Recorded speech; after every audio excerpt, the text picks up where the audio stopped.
नमस्कार मित्रों, एक बार पुनः आपका स्वागत है हमारे YouTube चैनल सार्थक स्टडी में, जहां हम आधुनिक भारतीय इतिहास के यूरोपीय कंपनियों के आगमन वाले टॉपिक से कुछ अति इम्पॉर्टेंट प्रश्नों को लेकर मैं आया हूं, जिसमें जो अभी तक विविध परीक्षाओं में पूछे गए प्रश्न हैं वो तो शामिल हैं, साथ ही साथ उन प्रश्नों की बृहद व्याख्या भी इसमें शामिल है। मित्रों, हमारा ये जो श्रृंखला है मॉडर्न हिस्ट्री का, ये 1 है, आगे 2, 3, 4 ऐसे कंटिन्यू होगा और पूरी मॉडर्न हिस्ट्री आपको देखने को हमारे इस चैनल पे मिलेगी। मित्रों, अगर आपको यह हमारा प्रयास अच्छा लगता है तो प्लीज़ हमारे चैनल को सब्सक्राइब कीजिए और हमारे साथ जुड़िए। मित्रों, इसके अलावा मैं डेली 8 से 9 8 PM to 9 PM लाइव भी होता हूं, जहां RO से संबंधित हिंदी और साथ ही साथ UPPCS, GIC, UGC नेट और असिस्टेंट प्रोफेसर से संबंधित की परीक्षाओं में उपयोगी लाइव सेशन हमारा चलता है। जो मुख्य रूप से RO का जो हिंदी का खंड है वो इस तरह से चलता है कि RO की परीक्षा तक हिंदी पूरी तरह से पूरा करके और एक अच्छा रिस्पांस उसमें विद्यार्थी जो हमसे जुड़े उनका आए। मित्रों, हम आगे बढ़ते हैं और आज का जो आधुनिक इतिहास का यूरोपीय कंपनियों का आगमन का खंड है उसे प्रारंभ करते हैं। पहला प्रश्न है, वास्को डी गामा कालीकट पर किस वर्ष में आया? विकल्पों में देखेंगे 1350, 1498, 1612। तो इस प्रश्न का जो सही उत्तर हो जाएगा वो हो जाएगा मित्रों 1498। यानी वास्को डी गामा जो है पुर्तगाली यात्री था और यह जो है भारत के पश्चिमी तट पर स्थित बंदरगाह कालीकट पर 20 मई 1498 ईस्वी को पहुंचा था। ठीक है, 20 मई की डेट भी आप याद रखिएगा, क्योंकि ये प्रश्न कई बार पूछ चुका है, तो हो सकता है कि नेक्स्ट परीक्षा में 20 मई को भी ये पूछ ले कि एग्जैक्ट डेट पूछ ले। अब वहाँ विकल्प क्या होंगे? वहाँ विकल्प ये हो सकते हैं 20 मई 1498, 30 मई 1498, 21 मई 1498, थोड़ा सा माइनर कर सकते हैं। हमने मित्रों शुरू में ही आपको बताया है कि वे प्रश्न जो परीक्षा में आए हुए हैं, साथ ही साथ उन प्रश्नों को भी हमने शामिल किया है जिनके परीक्षा में आने की संभावना है, और इसी प्रकार हम इसको पढ़ेंगे, इस श्रृंखला को, पूरी श्रृंखला को। तो नेक्स्ट प्रश्न देख लेते हैं। निम्न में से कौन नीला जल योजना, ठीक है, नीला जल योजना ब्लू वाटर नीति से संबंधित है? डी अल्मीडा, अल्बुकर्क, डुप्ले या रॉबर्ट क्लाइव? तो नीला जल की नीति किसकी थी?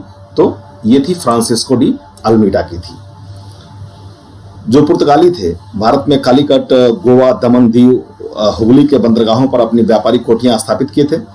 1505 ईस्वी में जो ये फ्रांसिस्को डी अल्मीडा था,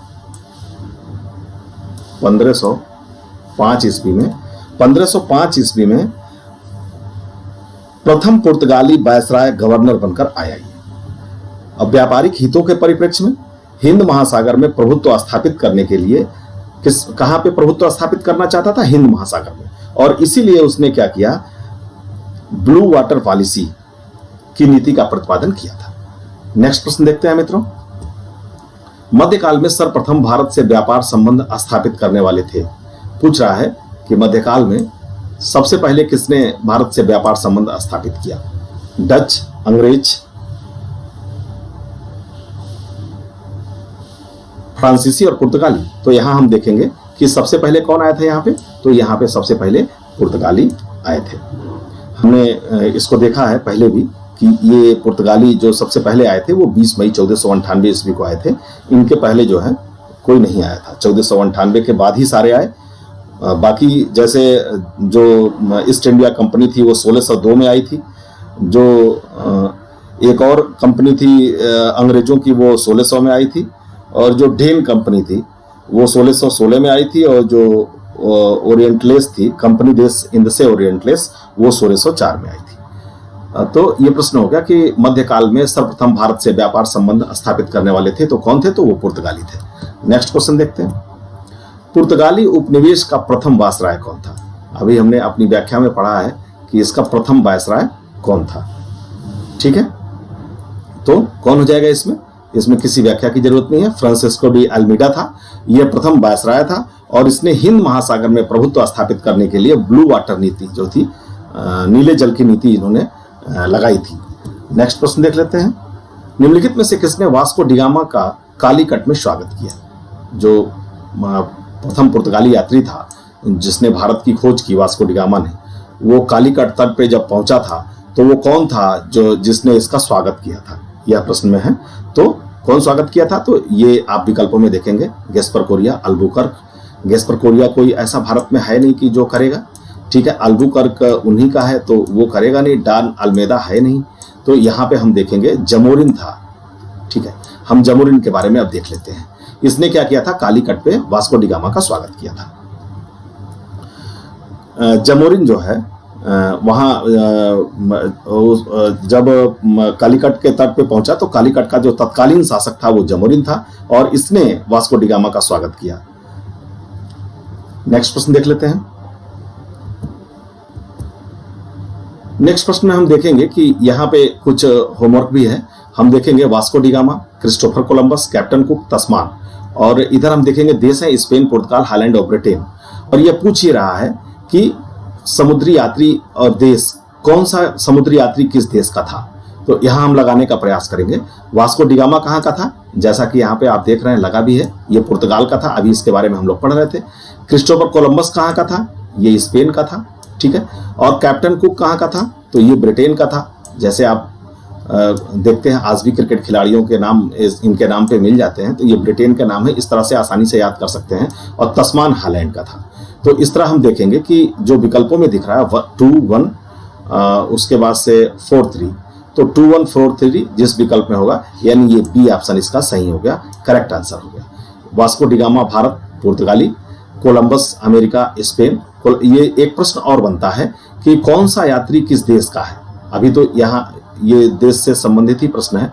तो क्रिस्टोफर ये किसकी खोज की, ये प्रश्न है, किस देश की खोज की थी? जैसे वास्को नहीं, किस देश किससे संबंधित है ये है? तो वास्को डिगामा पुर्तगाली था, क्रिस्टोफर कोलंबस स्पेन का, कैप्टन कुक ग्रेट ब्रिटेन का और तस्मान ने हॉलैंड का खोज किया था, ठीक है। लेकिन ये किस देश के थे, एक ये भी प्रश्न बनता है। तो वास्को डिगामा ने भारत का खोज किया था, ठीक है। किस देश की खोज की थी? तो वास्को डिगामा ने भारत का किया था। क्रिस्टोफर कोलंबस ने अमेरिका का किया था, स्पेन का था ये। और कैप्टन कुक जो है ऑस्ट्रेलिया का था, इसने ब्रिटेन का किया था। तथा तस्मान जो था वो किसकी खोज की थी?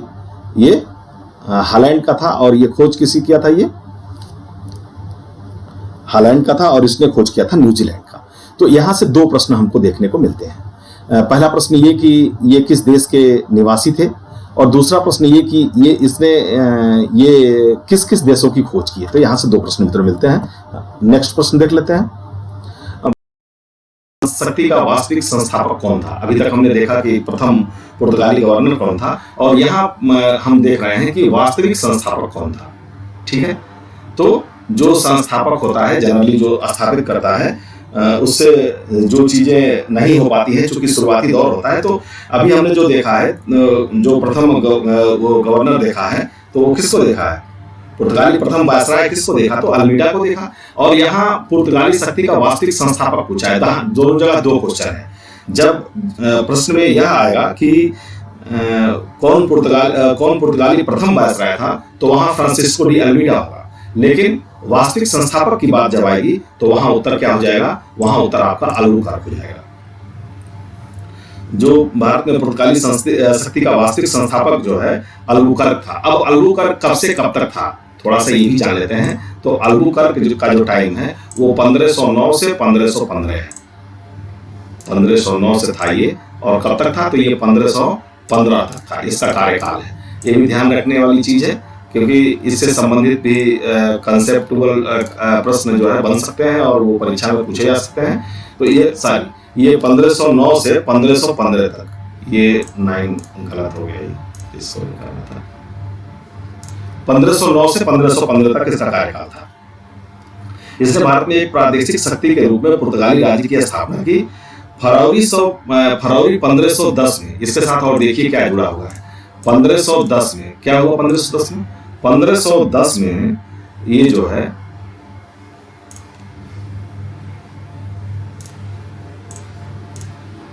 ये प्रश्न आगे आएगा भी और बार बार ये प्रश्न पूछा भी जाता है। 1510 में इसने बीजापुर के आदिल शाही सुल्तान से गोवा को जीता। यह अलबुकर की पहली उपलब्धि थी।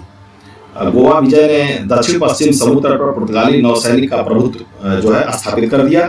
साथ ही साथ क्षेत्रीय पुर्तगाली राज्य की भी स्थापना इसने की है, इसीलिए इसको कहते हैं। और इसने एक काम और किया, इसने पुर्तगालियों की संख्या में वृद्धि करने के लिए इसने भारतीय महिलाओं के साथ विवाह करने को प्रोत्साहित किया था। तो वास्तविक संस्थापक कौन हो गया? तो अलबुकर हो गया। नेक्स्ट प्रश्न देखते हैं। भारत में यूरोपीय शक्तियों के प्रवेश के संदर्भ में निम्न में से कौन सा कथन सही नहीं है? पुर्तगालियों ने 1499 पे गोवा पे कब्जा किया। अभी आप जो पिछले प्रश्न में देख रहे थे, आपको यह प्रश्न आपको देखने को मिला था। यह 1499 नहीं है, कितना है मित्रों? तो यह जो है गोवा पे कब कब्जा किया? तो ये 1510 है। इसीलिए हर प्रश्न के हर व्याख्या का कोई ना कोई मतलब जरूर होता है, और मेरा प्रयास जो है वो यही है कि एक प्रश्न के साथ कम से कम 4 प्रश्न आपके तैयार हों। यही चीज हम अपने लाइव सेशन 8 से 9 PM के हिंदी के पेपर में भी हर ऑप्शन की समीक्षा करते हैं और बताते हैं। तो यहाँ पुनः देखते हैं कि पुर्तगालियों ने 1499 में गोवा पर कब्जा किया। ये ऑप्शन गलत हो गया, क्योंकि इन्होंने गोवा पर कब्जा कब किया था? इन्होंने गोवा पे कब्जा जो किया था, सॉरी 1509 लिख दिया मैंने। इन्होंने गोवा पे जो कब्जा किया था वो कब किया था? वो 1510 में किया था। ठीक है, 1510। इसको यहां देखते चलिए, 1510। ठीक है, 1510 में किया था, न कि 1499 कहते। ये ऑप्शन कैंसिल हो गया। अंग्रेजों ने अपना पहला कारखाना दक्षिण भारत में मछलीपट्टनम में लगाया। दूसरा ऑप्शन हम देखते हैं, कह रहा है निम्न में से कौन सा कथन सही नहीं है? तो हमको यहीं पे ये कथन मिल गया कि ये सही नहीं है। ये 1499 लिख रहा है जबकि 1510 है, यानी विकल्प यही इसका आंसर हो गया। कह रहा सही नहीं है। और 3 ऑप्शन और देख लेते हैं और इसको समझ लेते हैं। अंग्रेजों ने अपना पहला कारखाना दक्षिण भारत के मछलीपट्टनम में लगाया। आप याद रखेंगे इसको, कहाँ लगाया पहला कारखाना? अंग्रेजों ने तो मछलीपट्टनम में लगाया। सबके पहले कारखाने पूछे जाते हैं, खास करके अंग्रेजों के और डच के और फ्रांसीसियों के प्लस पुर्तगालियों की। ये 4 तो जरूर परीक्षा में आते रहते हैं। तो अंग्रेजों का पहला कारखाना मछलीपट्टनम में। पूर्वी भारत में अंग्रेजी कंपनी ने 1633 में उड़ीसा में अपना कारखाना लगाया। ये तथ्य जब हम लोग आगे पढ़ेंगे तो उड़ीसा में 1633 में लगाए थे। डुप्ले के नेतृत्व में फ्रांसीसियों ने 1746 में मद्रास पे कब्जा किया। यह भी एक इंपॉर्टेंट तथ्य है कि डुप्ले के नेतृत्व में या मद्रास पे कब्जा पुर्तगालियों ने कब किया, इसलिए इसको भी आप ध्यान रखेंगे। 1746 में मद्रास पे कब्जा किया। नेक्स्ट क्वेश्चन देखते हैं। भारत में पुर्तगालियों ने निम्नलिखित में से किस स्थान पर प्रथम दुर्ग का निर्माण किया था? ठीक है, अब यहाँ पे क्या पूछ दिया गया? यहाँ पे प्रथम दुर्ग पूछ दिया गया। पुर्तगालियों से रिलेटेड हम लगभग 3-4 प्रश्नों को देखे हैं, और यहाँ ये एक नया प्रश्न है जो जिसमें पूछा गया कि प्रथम दुर्ग की स्थापना कहाँ किया था। तो इसका उत्तर क्या हो जाएगा मित्रों? इसका उत्तर हो जाएगा कोचीन में। प्रथम दुर्ग कहाँ स्थापित किया था? तो कोचीन में प्रथम दुर्ग स्थापित किया था। और यह भारत का प्रथम यूरोपीय दुर्ग भी था, और जिसका निर्माण किसने कराया था? ये अल्फांसो अलबुकर्क जो था, इस समय गवर्नर नहीं था। 1503 में कोचीन में इसका निर्माण कराया था। नेक्स्ट क्वेश्चन देख लेते हैं। किन यूरोपियों ने भारत में प्रथमतः सामुद्रिक व्यापारिक केंद्र स्थापित किए? अब यहाँ पे किस चीज की बात आ गई? तो यहाँ आ गई व्यापारिक केंद्र स्थापना की बात। अभी दुर्ग की बात आई, प्रथम दुर्ग पुर्तगालियों ने लगाया। अब यहाँ आ गया कि सामुद्रिक व्यापारिक केंद्र किसने स्थापित किया? ठीक है, तो ये कब कौन हो जाएगा? सबसे पहले कौन आया था? पुर्तगाली आए थे, तो इसका भी उत्तर क्या हो जाएगा? पुर्तगाली हो जाएगा। नेक्स्ट क्वेश्चन देख लेते हैं। बंगाल की निम्नलिखित फैक्ट्रियों में से एक जो पुर्तगालियों द्वारा स्थापित की गई वह थी। ये सारी फैक्ट्रियां बंगाल की हैं, लेकिन इसमें पुर्तगालियों ने कौन सी फैक्ट्री स्थापित की थी, ये पूछा जा रहा है प्रश्न। तो कौन सी थी वो? तो पुर्तगालियों की पहली फैक्ट्री जो थी वो कौन थी? तो वो थी हुगली में। नेक्स्ट प्रश्न देख लेते हैं। पांडिचेरी, वर्तमान में इसका नाम पुदुचेरी है, के संदर्भ में निम्नलिखित कथनों पर विचार कीजिए। 3 कथन दिए हुए हमारे सामने हैं। पांडिचेरी पर कब्जा करने वाली पहली यूरोपीय शक्ति पुर्तगाली थे। ठीक है, पांडिचेरी पर कब्जा करने वाले दूसरी यूरोपीय शक्ति फ्रांसीसी थे? नहीं, दूसरी यूरोपीय शक्ति फ्रांसीसी नहीं थे। हम अभी इसको बताते हैं कैसे नहीं थे। अंग्रेजों ने कभी पांडिचेरी पर कब्जा नहीं किया, नहीं ऐसा नहीं है, इन्होंने भी कब्जा किया था। यानी इसमें से केवल एक कथन सही है, पांडिचेरी पर कब्जा करने वाले प्रथम यूरोपीय शक्ति जो थे वो पुर्तगाली थे। यानी कि आंसर कूट के द्वारा देना है कौन सा है, तो कौन सा उत्तर हो जाएगा, विकल्प ए इसका सही आंसर हो जाएगा। अब हम देख लेते हैं कि पांडिचेरी पर कब्जा करने वाले जो कह रहा है कि पांडिचेरी पर कब्जा करने वाले दूसरी यूरोपीय शक्ति फ्रांसीसी थे। ये फ्रांसीसी नहीं थे, बल्कि दूसरी यूरोपीय शक्ति जो थे वो डच थे। कौन थे, तो डच थे। इसको हम ध्यान रखेंगे इस प्रश्न को। जैसे यहाँ तो इसने विकल्पों में ये दे दिया कि पांडिचेरी पर कब्जा करने वाले दूसरी यूरोपीय शक्ति फ्रांसीसी थे। दूसरी जगह यह प्रश्न बदल के या फिर नेक्स्ट जब भी हमारी परीक्षा होगी तो वहां ये कह सकता है कि दूसरी यूरोपीय शक्ति जो थे वो अंग्रेज थे, लेकिन वो नहीं थे। कौन थे, डच थे। इसलिए हमने इसको करेक्ट किया कि पांडिचेरी पर कब्जा करने वाले दूसरी यूरोपीय शक्ति डच थे। एक तो ये हो गया। दूसरा ऑप्शन में कह रहे हैं कि अंग्रेजों ने कभी पांडिचेरी पर कब्जा नहीं किया। बिल्कुल नहीं।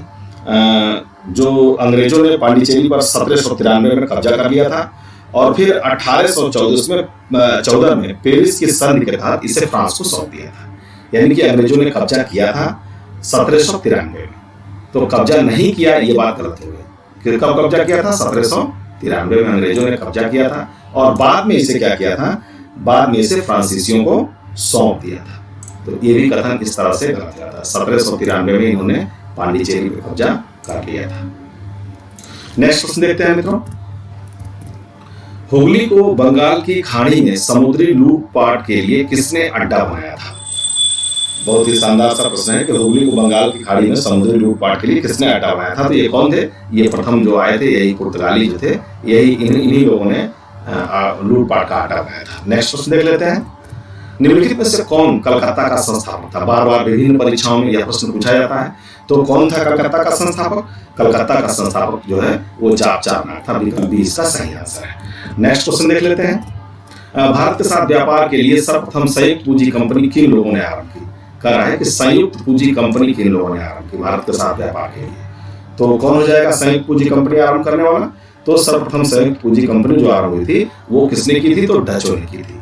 आप देखेंगे ध्यान से कि प्रथम जो भारत पे जो आए विदेशी बाहरी, उसमें आए थे पुर्तगाली, लेकिन सर्वप्रथम जो संयुक्त पूंजी कंपनी बनाए थे वो कौन थे? तो वो डच थे। बहुत सावधानी से देखना है।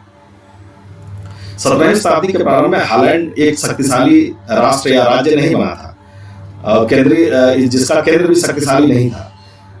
इसलिए इसकी कंपनी के संगठन के में अनेक छोटे कंपनियों की रचना, नीदरलैंड हॉलैंड का संघीय रूप स्पष्ट नजर आता है। 1602 में संसद द्वारा पारित प्रस्ताव से एक संयुक्त डच ईस्ट इंडिया कंपनी की स्थापना हुई थी। ये 1602 में हुई थी। नेक्स्ट क्वेश्चन देख लेते हैं। निम्नलिखित कथनों में से कौन सा एक सही है? कह रहा है कौन सा एक सही है? तो हम कथनों को देखेंगे। पहले कथन है आधुनिक कोच्चि भारत की स्वतंत्रता तक डच उपनिवेश था। दूसरा कथन है डचों ने पुर्तगालियों को पराजित किया और आधुनिक कोच्चि में उन्होंने फोर्ट विलियम्स का निर्माण किया। तीसरा, आधुनिक कोच्चि पहले डच उपनिवेश था जिस पर बाद में पुर्तगालियों का अधिकार हो गया। आधुनिक कोच्चि भी कभी भी ब्रिटिश उपनिवेश का भाग नहीं था, ये कह रहा है और सही पूछ रहा है। तो इसका मित्रों विकल्प बी आंसर सही हो जाएगा। डचों ने पुर्तगालियों को पराजित किया और आधुनिक कोच्चि में उन्होंने फोर्ट विलियम्स का निर्माण किया। ये जो इसका ऑप्शन है, ये जो निर्माण हुआ था ये 1663 ईस्वी में हुआ था। कब हुआ था ये? तो 1663 ईस्वी में। 1663 ईस्वी में। ठीक, नेक्स्ट क्वेश्चन देख लेते हैं। निम्नलिखित ब्रिटिश कंपनियों में से किसे भारत में व्यापार करने का पहला अधिकार पत्र प्राप्त हुआ था? जो ब्रिटिश कंपनियां हैं, ये सारी ब्रिटिश कंपनियां आपको दिख रही हैं। ये कह रहा है कि भारत में व्यापार करने का पहला अधिकार पत्र किसे मिला था? बहुत ही शानदार सा प्रश्न है। विकल्प ए इसका सही उत्तर है। लिवेंट कंपनी थी। इसकी स्थापना जो हुई थी लिवेंट कंपनी के, जो व्यापार करने का इसको अधिकार पत्र प्राप्त हुआ था स्थापना कार्यशाली, ये जो है 1593 ईस्वी में इसको प्राप्त हो गया था। 1593 ईस्वी में इसको व्यापार करने के लिए, भारत से व्यापार करने के लिए वहां से अनुमति मिल गई थी। अधिकार पत्र मिल गया था। जैसे दिसंबर 1600 को एलिजाबेथ प्रथम ने the governor and company of merchants of London trading into the East Indies को समुद्र मार्ग से ईस्ट इंडिया कंपनी में व्यापार करने का पहला अधिकार पत्र प्रदान किया था। 1702 में न्यू इंडिया कंपनी के साथ मिलकर United Company of merchants of England trading to the East Indies 1709 के रूप में अपने व्यापार को आगे बढ़ाया, जो सामान्यतः ईस्ट इंडिया कंपनी के नाम से प्रसिद्ध है। लेकिन जो सबसे पहली कंपनी है जिसको अधिकार पत्र दिया था वो किसे दिया था? तो उसे लिवेंट कंपनी को दिया था, इसलिए प्रश्न पूछा भी गया।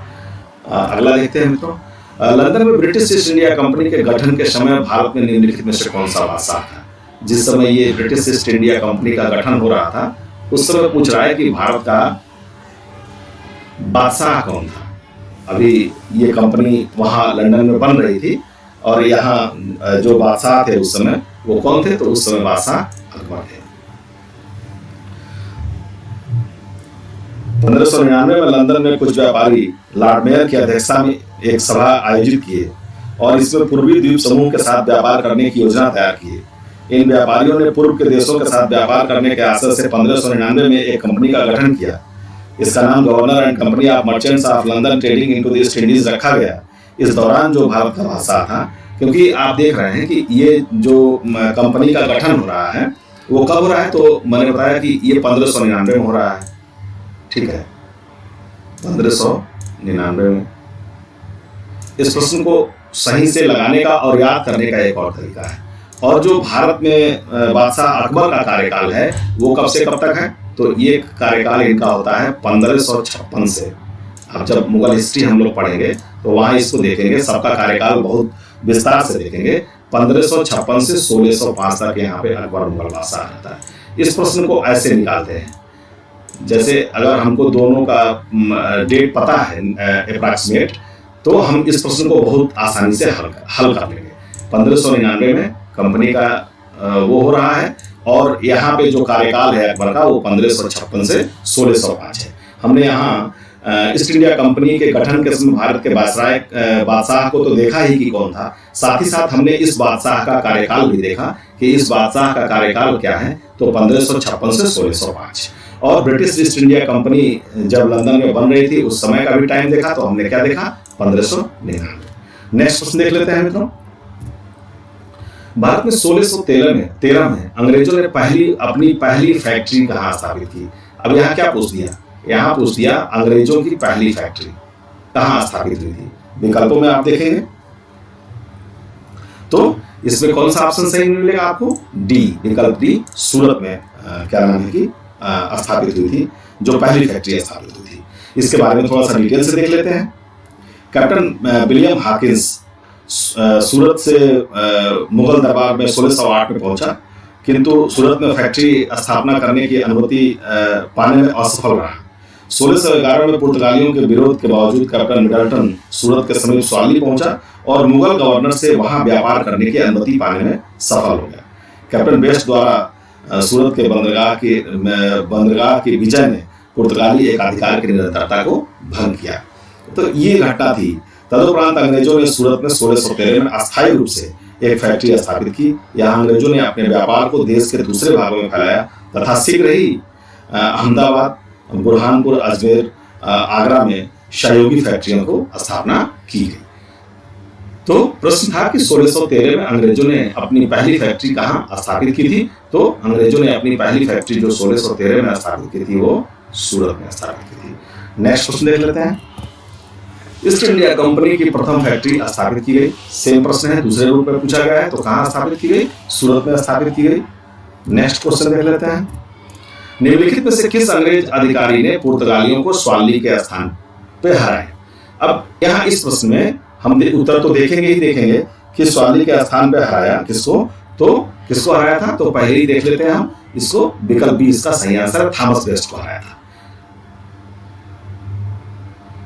पुर्तगालियों को, और स्वाली के स्थान पे हराया था। तो अगर इस प्रश्न में हम यह भी जान लेते हैं कि स्वाली के स्थान पे क्यों हराया था, तो हमारे लिए थोड़ा सा प्रश्न याद करना जो है वो और आसान हो जाता है। अभी हमने पढ़ा है जब इसके पहले प्रश्न पढ़ रहे थे कि भारत में 1613 में अंग्रेजों ने अपनी पहली फैक्ट्री कहाँ स्थापित की, तो उसमें हमने पढ़ा है सूरत, ठीक है। और वहीं हमने पढ़ा है कि पुर्तगालियों को जो है इन्होंने हराया था, और वो जगह कौन सी थी, वो जगह स्वाली थी, ठीक है। तो जो जहां पुर्तगालियों को स्वाली के स्थान पर हरा करके और इन्होंने अपनी पहली फैक्ट्री लगाई थी, वही स्वाली है। उसी संदर्भ में यह है, यहाँ ये पूछ दिया था कि किस अंग्रेज अधिकारी ने हराया था, तो कौन था, तो वो थॉमस वेस्ट था। नेक्स्ट क्वेश्चन देख लेते हैं। निम्नलिखित यूरोपीय कंपनियों में से किसने सूरत में सर्वप्रथम अपना कारखाना स्थापित किया। ये सूरत बार बार आता है और कई सेंस में आता है। अगर हम ध्यान से इसको देखेंगे तो सारे प्रश्न हम यहाँ से सूरत से सही कर सकते हैं। यहाँ यह प्रश्न है कि यूरोपीय कंपनियों में से किसने सूरत में सर्वप्रथम अपना कारखाना स्थापित किया, तो कौन था वो स्थापित करने वाला, सर्वप्रथम अंग्रेज था। स्वाली के स्थान पे पुर्तगालियों को हरा करके और इन्होंने अपना प्रथम कारखाना क्या किया, वहां स्थापित किया। नेक्स्ट प्रश्न देख लेते हैं।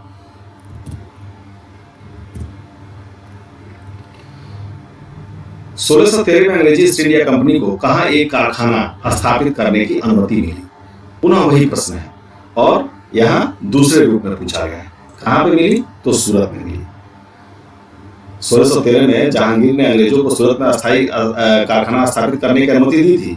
सूरत में डचों अन्य लोग जो फैक्ट्रियां, सूरत में सबकी फैक्ट्री लगी है लगभग, लेकिन बाद में लगी है। जैसे डच फैक्ट्री 1616 में, फ्रांसीसी कंपनी 1668 में, इस तरह से आया है। लेकिन सबसे पहले जो कारखाना स्थापित करने की अनुमति मिली थी वो अंग्रेजों को मिली थी। नेक्स्ट क्वेश्चन देख लेते हैं। ब्रिटिश ईस्ट इंडिया कंपनी ने बंबई किससे लिया था। ब्रिटिश ईस्ट इंडिया कंपनी ने बंबई किससे लिया था, डचों से, फ्रांसीसियों से, डेनिशों से या फिर पुर्तगालियों से। तो बंबई किससे लिया था, ये लिया था पुर्तगालियों से। विकल्प डी इसका सही आंसर हो जाएगा।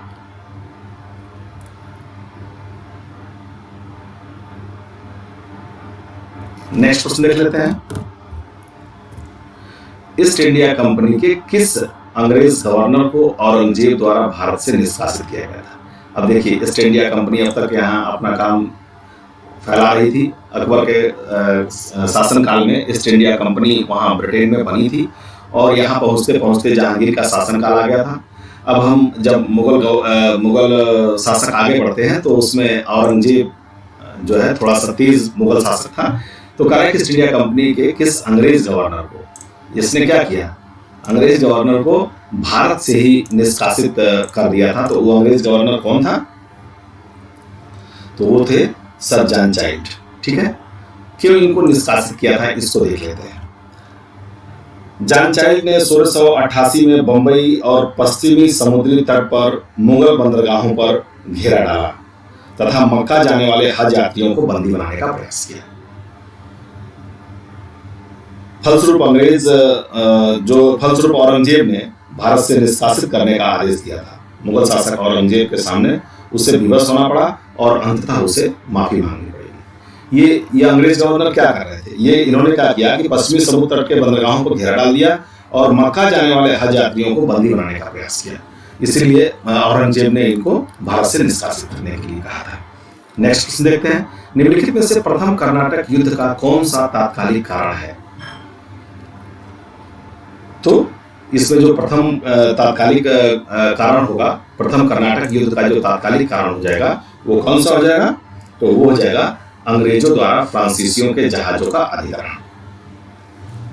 जो कर्नाटक का प्रथम युद्ध है ये 1746 से 1748 ईस्वी तक हुआ था और ऑस्ट्रिया के उत्तराधिकार युद्ध जो 1740 में प्रारंभ हुआ था का विस्तार था। एक तरह से ये अंग्रेज सरकारों के आज्ञा के विरुद्ध दोनों दल, अंग्रेज और फ्रांसीसी, 1446 में यह युद्ध प्रारंभ हो गया।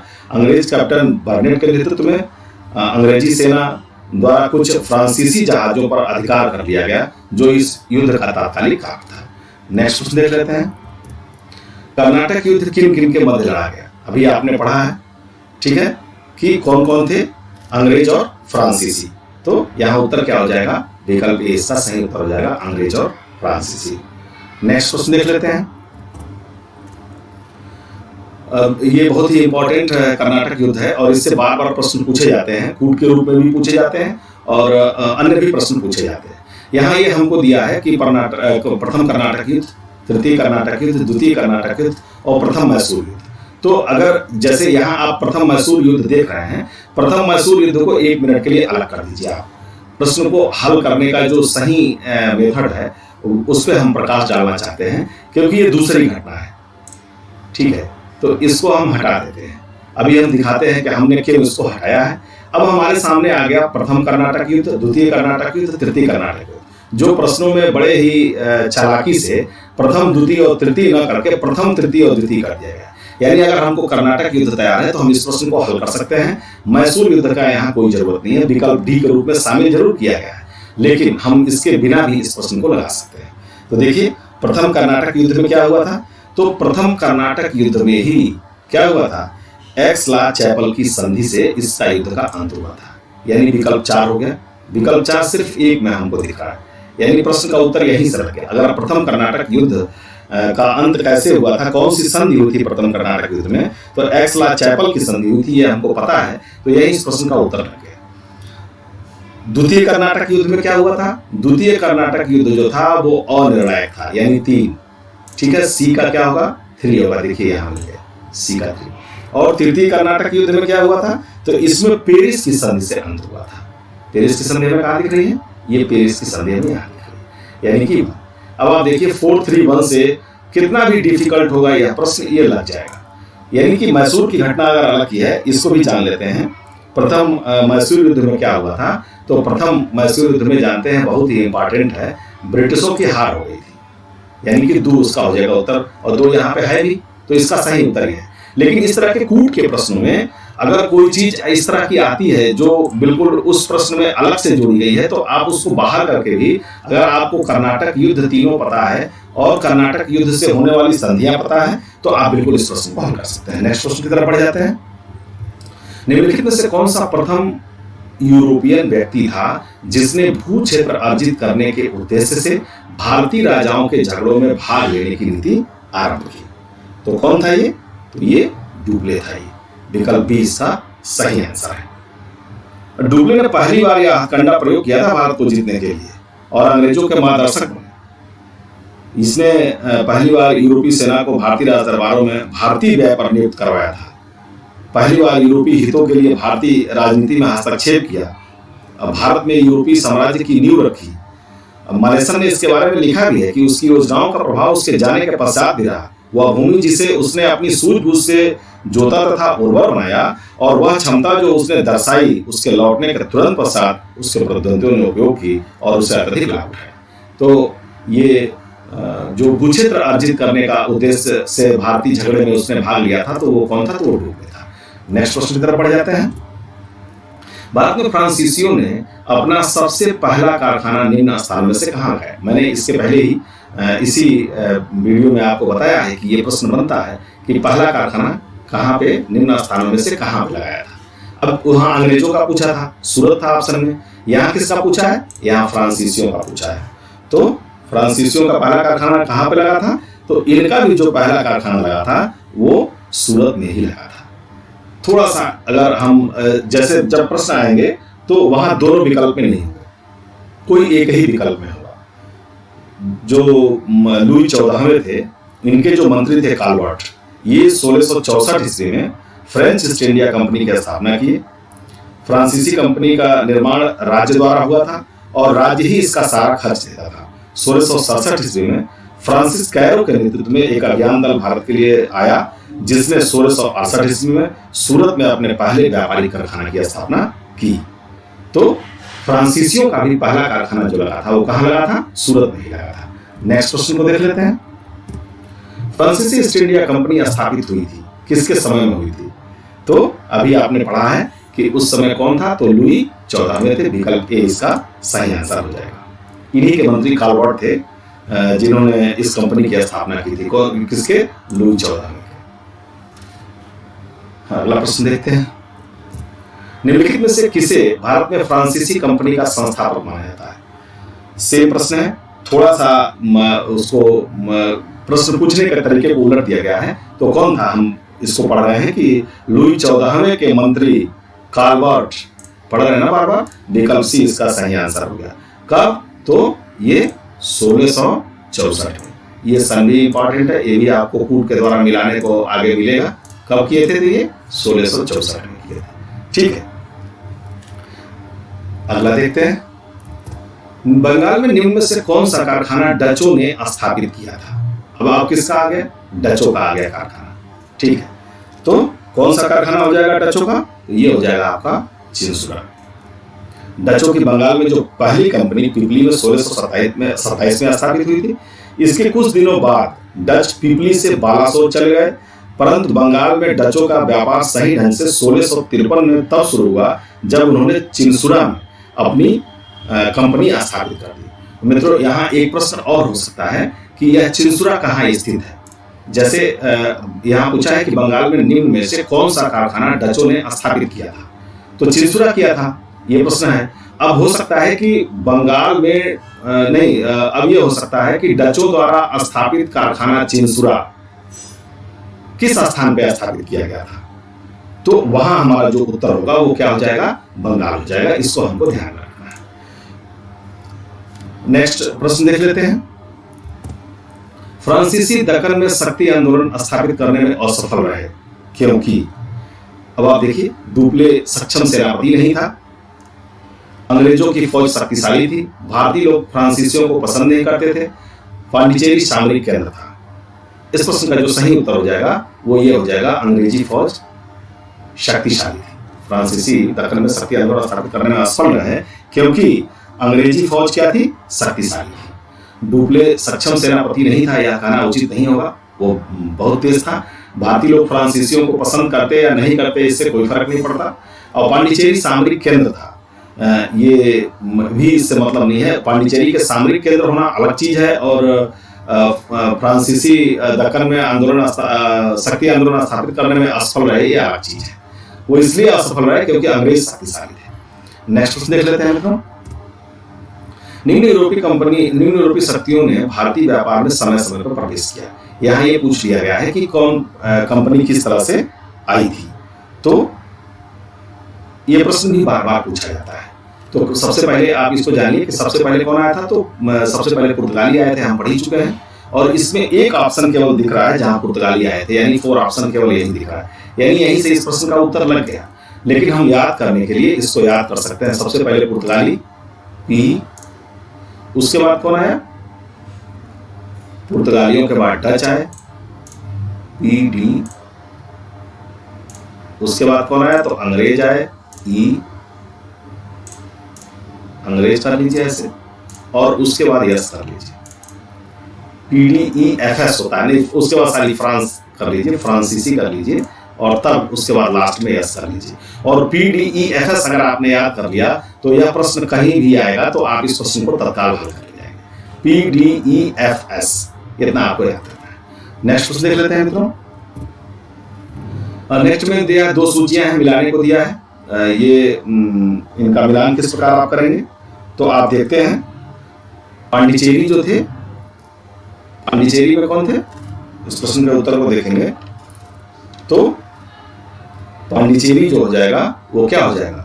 फ्रेंच हो जाएगा। ठीक है, और उसके बाद से नेक्स्ट गोवा जो हो जाएगा वो क्या हो जाएगा? पुर्तगालियों का कब्जा था इससे, तो गोवा पुर्तगीज हो जाएगा। ट्रांकेबार पे कौन था? तो डेनिस थे, डेन थे ट्रांकेबार, तो ये और हो जाएगा। और मद्रास या सद्रास कहिए तो कौन थे? तो ये डच थे। इस तरह हम ये ऑप्शन देखते हैं किसमें मिलता है, 2, 3, 4, 1, तो विकल्प ए इसका सही उत्तर हो जाएगा। नेक्स्ट क्वेश्चन देख लेते हैं। उस क्षेत्र की पहचान करें जहां से यूरोपियों को सर्वोत्तम सोरा और अफीम प्राप्त होता था। क्या पूछ रहे हैं ये? सर्वोत्तम सोरा और अफीम कहां से मिलता था, कहां से मिल सकता है? ये आप देख सकते हैं आज भी प्राप्त होता है, तो ये बिहार से। उस क्षेत्र की पहचान करें जहां से यूरोपियों को सर्वोत्तम सोरा और अफीम मिलता था, तो यूरोपियों को सर्वोत्तम सोरा और अफीम बिहार से मिला करता था। नेक्स्ट क्वेश्चन देख लेते हैं मित्रों। निम्नलिखित यूरोपियों में से कौन सा एक स्वतंत्रता पूर्व भारत में व्यापारी के रूप में सबसे अंत में आए? तो सबसे अंत में कौन आए थे? स्वतंत्रता पूर्व का रहा है। देखिए प्रश्नों को बहुत ध्यान से पढ़ना है क्योंकि यहाँ पे एक चीज लगा दिया, स्वतंत्रता पूर्व भारत व्यापारी के रूप में सबसे अंत में आए। तो कौन थे जो सबसे अंत में आए थे? विकल्पगत अगर देखेंगे तो PDEFS हमने आपको सूत्र बताया है, आप यहाँ पे सूत्र लिखिए और इस प्रश्न को निकाल लीजिए। वो कई जगह सूत्र आपको काम करेगा, इसको आप जरूर अपनी कॉपी में नोट कर लीजिए और इसको लर्न कर लीजिए। हमने कहा PD, उसके बाद मैंने कहा E और फिर मैंने कहा FS, ये E हो गया, फिर ये आपका F हो गया और फिर क्या हो गया, S हो गया। ये सूत्र है PDEFS। तो आप देखिए पुर्तगाली हो गया, डच हो गया, अंग्रेज हो गए, फ्रांसीसी हो गए और उसके बाद स्वीडिश हो गए। तो यहाँ पे कौन कौन दिख रहा है, यहाँ पे केवल फ्रांसीसी तक दिख रहा है, यानी उसका उत्तर C हो जाएगा, यानी कि फ्रांसीसी। नेक्स्ट प्रश्न देख लेते हैं।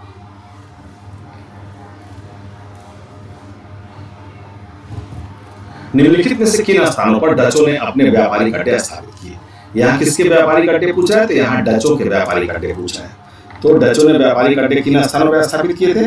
तो इसमें जो विकल्प देखेंगे, नागपट्टनम में भी डचों का था, ठीक है, चिंसुरा में भी था, मछलीपट्टनम में भी इनका था, सूरत में भी था, भरूच में भी था, आगरा में भी था, कोचीन में भी था, अहमदाबाद में भी था, पटना में था, यानी इसका उत्तर विकल्प डी इसका सही आंसर हो जाएगा। डचों ने अपने व्यापारिक अड्डे कहाँ स्थापित किए थे? तो प्रश्नगत विकल्प में देखेंगे तो इन सभी जगहों पर डचों ने अपने व्यापारिक अड्डे स्थापित किए थे। नेक्स्ट क्वेश्चन देख लेते हैं मित्रों। किसने ईस्ट इंडिया कंपनी के बारे में टिप्पणी की कि कंपनी एक असंगति है, परंतु यह उस व्यवस्था का भाग है जहां सब कुछ असंगत है? यह टिप्पणी किसकी है? तो यह टिप्पणी GV मैकाले की है। मैकाले जो है राजनीतिक कविता इतिहासकार थे। 1834 से 1829 ईस्वी तक भारत की सुप्रीम काउंसिल में लॉ मेंबर तथा लॉ कमीशन का प्रधान थे। ये प्रसिद्ध दंड विधान ग्रंथ द इंडियन पीनल कोड की पांडुलिपि इसी ने तैयार की थी। अंग्रेजों को भारत की सरकारी भाषा तथा शिक्षा का माध्यम और यूरोपीय साहित्य, दर्शन, विज्ञान व भारतीय शिक्षा का लक्ष्य बनाने में इनकी महत्वपूर्ण भूमिका थी। ईस्ट इंडिया कंपनी की नीतियों पर टिप्पणी करते हुए मैकाले ने कहा था कि कंपनी एक असंगति है, परंतु यह उस व्यवस्था का भाग है जहां सब कुछ ही असंगत है। नेक्स्ट प्रश्न देख लेते हैं मित्रों। निम्नलिखित पर विचार कीजिए। मृदा के स्वरूप तथा उपज के गुणों के आधार पर भूमि राजस्व का मूल्यांकन, युद्ध में चलती फिरती तोपों का उपयोग, तंबाकू और लाल मिर्च की खेती। ये पूछ रहा है कि कौन से इसमें अंग्रेजों की देन थी, तो कौन सी हो जाएगी मित्रों? तो आप देखेंगे कि यह भूमि राजस्व जो दिया है ये अंग्रेजों ने दिया नहीं। चलती फिरती तो मुगल काल में ही आ गई थी, तो ये इन्होंने दिया नहीं। तंबाकू और लाल मिर्च की जो खेती है ये पुर्तगालियों ने दिया था, ये इन्होंने दिया नहीं। तो इस प्रश्न का जो सही उत्तर हो जाएगा वो हो जाएगा कोई भी नहीं। मित्रों, आज के इस श्रृंखला का वीडियो यहीं तक, जिसमें हमने यूरोपीय कंपनियों के भारत आगमन के बारे में पढ़ा। हम डेली शाम को 8 से 9 लाइव भी होते हैं, जहां हम हिंदी और GS का अभ्यास करते हैं।